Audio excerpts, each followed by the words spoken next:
Okay, so you've activated and you set your month and year and you've set a starting balance.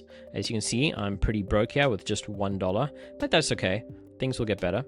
You'll also see as you scroll down that there are lots of different options here.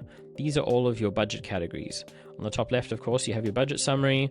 You have a summary over here of an increase in total savings and how much you saved this month. And that will change over time depending on the metrics that you import into this.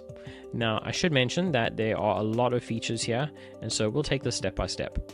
On the left, you have expenses. Here you see all of the different categories that you might want to select from. Of course, anything that you see in this kind of tan peach color, you can edit. This will allow you to be able to do basically anything that you need to do here. So because I'm a Christian, I have a tithe and offering that I put right at the top. And this allows me to choose a percentage of my income that I want to give to God. You can use this for any kind of planned giving as well if you do anything like that, regardless of your denomination or religion, but that's something that I do quite consistently, and so I have those set right here. You can ignore them if they aren't relevant to you, but that's up to you.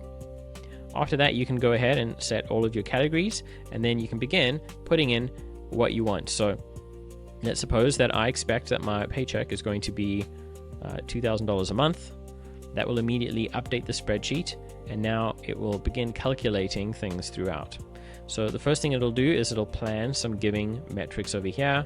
If you don't want that, you can simply delete them, and that will override that. Now, don't worry if you see a warning here that you're trying to edit something that shouldn't be edited. You can just override that.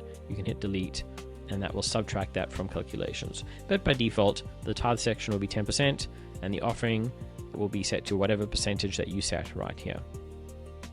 After that, you also have a number of other sections. You have rent, so I might put down my rent here, electricity, I can set natural gas, water, internet, we could say phone, trash, etc., etc. And you just work your way down all the way through.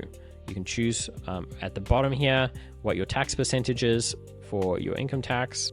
Now, as you go through, you'll notice at the top, your planned section will continue to update, and the planned section will tell you if you are going over. So, for example, if I put in $1,000 in car maintenance for every month, it's going to turn red, and this is a little warning that your planned budget is more than your paycheck. So your goal obviously is to keep that under, and so based on your paycheck and what you've set as your paycheck per month, that's going to factor into what the planned amount is here.